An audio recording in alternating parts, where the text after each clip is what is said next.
ఐర్ గారు కూర్చోమంటారా? కూర్చోవద్దు, నుంచో. బాగుందా? జోక్ చేశా. ఓరి నీ జోకు తగలబెట్ట. నేను అడగం కదా, కూర్చుంటావు రైట్.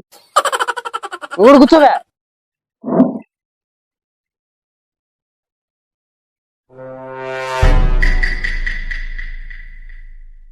ఐర్ గారు నాకు అర్జెంట్గా దీంతో ఎడాకులు కావాలండి. మా ఆవిడ అట్లా దొరకటం ఇడాకలు ఆడ దొరకతే. నీ జోక్ చేశా.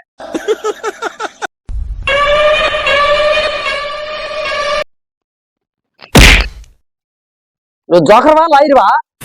ఈ జోకులు ఎత్తా కూర్చుంటావా? మాకేమైనా ఎడాకులు ఏమైనా ఇప్పిస్తావా?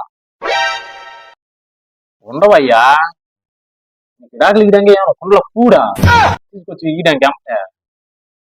ఇడాకులు ఎందుకు కావాలి? కారణం చెప్పు. కారణం కావాలా? మొన్న కార్తీక తెప్పిన సీరియల్ చూస్తా అలా మాడిపోతుందని ఉల్లిపాయని కసకస నవ్వులు దాంట్లో ఊసిందండి.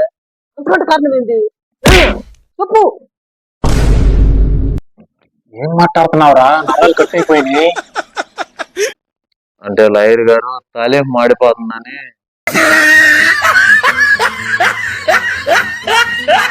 అయినా ఎంత టాలెంటెడ్ గా ఉన్నావు ఏందమ్మా నువ్వు?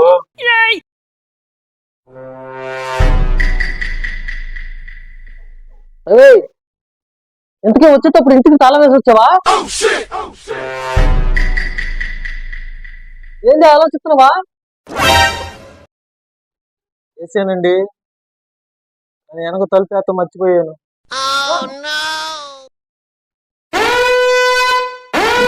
పైకి లేకపోయా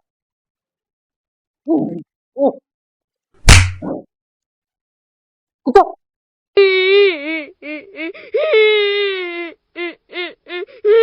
అందుకేనండి నాకు ఎడాకులు ఇప్పేయమంటాను. దీంతో ఏకలేకపోతున్నానండి. అద్దా, ఈ కారణం సరిపాదు. ఈ కారణం కూడా సరిపోదా? కోడుకోరాటి చేస్తావు చెప్ప. లాయర్ గారు ముందుగా కొండను తీసుకొని దాని నిండా నీళ్లు పోసి దాన్ని 3 బెత్తలు వేసి చెవులు చుట్టూ తిరగదా. ఏడో చవాలు కలుసుకునే దాన్ని తీసుకొచ్చిన కట్ట కట్టారండి. అందుకనండి నాకు ఎడాకులు కావాల్సిందేను. అయితే నీకు ఇడాకులు పియాల్సిందే. అయ్యో అని 50,000 రెడీ చేసుకో.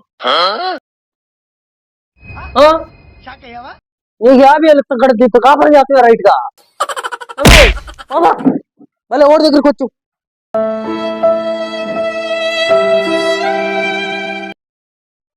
ఏమో ఇట్లా ఇట్లా ఇట్లా ఇట్లా ఇట్లా ఇట్లా